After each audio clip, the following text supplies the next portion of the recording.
ഏറ്റവും കൂടുതൽ എനിക്ക് പേഴ്സണലായിട്ട് വന്നുകൊണ്ടിരിക്കുന്ന ഒരു മെസ്സേജ് എന്ന് വെച്ചാൽ ഇപ്പോൾ കുറേ പെൻഡിങ് വന്നു. അതായത് ഓൾറെഡി ഓണം എക്സാമിന് പഠിക്കാത്തതിൻ്റെ കുറച്ച് പെൻഡിങ് ഉണ്ടായിരുന്നു. പക്ഷെ ഇപ്പം ഈ ഒരു കലോത്സവവും അതുപോലെ ആർട്സും സ്പോർട്സും ഒക്കെ കാരണം സ്കൂളിൽ കുറേ ക്ലാസ്സുകൾ മിസ്സാവുന്നുണ്ട്. അത് കാരണം ഇപ്പോൾ കുറേ പോർഷൻസ് വീണ്ടും പെൻഡിങ്ങിൽ വന്നു.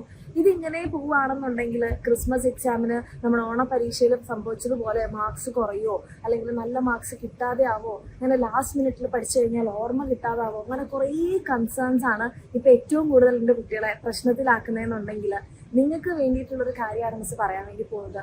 അതായത് മക്കളെ, നമ്മളെ സ്കൂളിൽ ഇപ്പം ഇങ്ങനത്തെ പ്രോഗ്രാംസ് ഒക്കെ നടക്കുന്നുണ്ട്. അപ്പം നമ്മൾ അതിനർത്ഥം അതൊന്നിലും പങ്കെടുക്കാതെ നമ്മൾ വെറും പഠിത്തത്തിൽ മാത്രം കോൺസെൻട്രേറ്റ് ചെയ്യണമെന്നാണോ?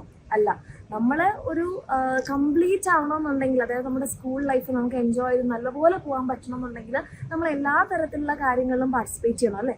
പക്ഷേ അത് പാർട്ടിസിപ്പേറ്റ് ചെയ്യുന്ന സമയത്ത് നമുക്ക് നമ്മുടെ സ്റ്റഡീസിലോ നമ്മുടെ ചാപ്റ്റേഴ്സോ ഒന്നും മിസ്സാവാനും പാടില്ല. പക്ഷെ നമ്മുടെ സ്കൂളിലെ കാര്യം എടുക്കുകയാണെന്നുണ്ടെങ്കിൽ നമുക്കിപ്പം നമ്മളൊരു പീരീഡ് ഇപ്പോൾ എന്തെങ്കിലും ഫെസ്റ്റിനൊക്കെ പോയി അല്ലെങ്കിൽ സ്പോർട്സിന് പങ്കെടുക്കാൻ പോയി കഴിഞ്ഞാൽ നമുക്ക് ആ ക്ലാസ് മിസ്സായി എന്ന് കരുതാം.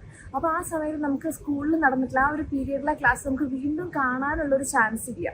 ഇനി അത് മാത്രമല്ല, നമ്മുടെ ഇപ്പം ഈ ഒരു ഫെസ്റ്റ് ഒക്കെ നടക്കുന്നതുകൊണ്ട് ചിലപ്പോൾ നിങ്ങൾക്ക് ആ സമയം ഇങ്ങനെ വേക്കൻ്റ് ആയിട്ട് പോകുന്നുണ്ടാവും. പക്ഷെ ലാസ്റ്റ് ടൈം ആകുമ്പോഴത്തേക്ക് ടീച്ചേഴ്സ് സ്പീഡിൽ ക്ലാസ് എടുക്കുമ്പോൾ നിങ്ങൾക്കൊന്നും മനസ്സിലാവാത്ത അവസ്ഥയും വരും. അപ്പോൾ ഇതൊക്കെ നിങ്ങൾക്ക് പരിഹരിക്കാനുള്ള ഒരു അവസരമാണ് നമ്മളുടെ എക്സാമിൻ്റെ ബാച്ചസ്. നമ്മുടെ ബാച്ചിൽ ഇപ്പം നിങ്ങൾക്ക് അറിയാം ലൈവ് ക്ലാസ്സുകളാണ് നടന്നുകൊണ്ടിരിക്കുന്നത്. അപ്പോൾ നിങ്ങൾക്ക് ഈ സമയത്ത് ഈ ലൈവ് അറ്റൻഡ് ചെയ്യാൻ പറ്റിയിട്ടില്ലെങ്കിലും ഒരു കുഴപ്പമില്ല, നിങ്ങൾക്ക് പിന്നീട് അതിൻ്റെ റെക്കോർഡഡ് ക്ലാസ് കാണാൻ വേണ്ടിയിട്ട് പറ്റും. ഓക്കെ, ഇനി അത് കഴിഞ്ഞിട്ട് നിങ്ങൾക്ക് അതിൽ നിന്ന് എങ്ങനത്തെ ക്വസ്റ്റ്യൻസ് ആണ് വരുന്നത് എന്നൊക്കെ മനസ്സിലാക്കാൻ വേണ്ടിയിട്ട് നിങ്ങൾക്ക് നോട്ട്സ് ഉണ്ടാകും, ആൻഡ് അതുപോലെ തന്നെ വർക്ക് ഷീറ്റ് ഉണ്ടാകും, PYQs ഉണ്ടാകും, പിന്നെ ഓരോ ചാപ്റ്റർ ബേസ്ഡ് ആയിട്ടുള്ള എക്സാംസും, പിന്നെ നിങ്ങളുടെ ക്രിസ്മസ് എക്സാമിന് മുൻപ് നിങ്ങൾക്കൊരു മോഡൽ എക്സാമും ഒക്കെ പ്രാക്ടീസ് ചെയ്യാനുള്ള എല്ലാ അവസരങ്ങളും നമ്മുടെ ബാച്ചിലുണ്ട്. അപ്പോൾ ഇപ്പോൾ ഈ ആർട്സ് ഫെസ്റ്റിലും സ്പോർട്സിലൊക്കെ പങ്കെടുത്ത ക്ലാസ്സുകൾ മിസ്സാവും, പിന്നോട്ടായി പോവും, ബാക്ക്ലോഗ്സ് ഉണ്ടാവും, ഒന്നും കരുതി എൻ്റെ കുട്ടികൾ ടെൻഷൻ അടിക്കേണ്ട. നമ്മുടെ എക്സാമിൻ്റെ ബാച്ചസിൽ നിങ്ങൾക്ക് വേണ്ടതെല്ലാം ഉണ്ട്. അപ്പോൾ താല്പര്യമുള്ള മക്കളാണെങ്കിൽ വേഗം തന്നെ താഴെ കാണുന്ന നമ്പറിൽ മെസ്സേജ് ചെയ്യുക, നമ്മുടെ ബാച്ചിൽ അഡ്മിഷൻ എടുക്കാം.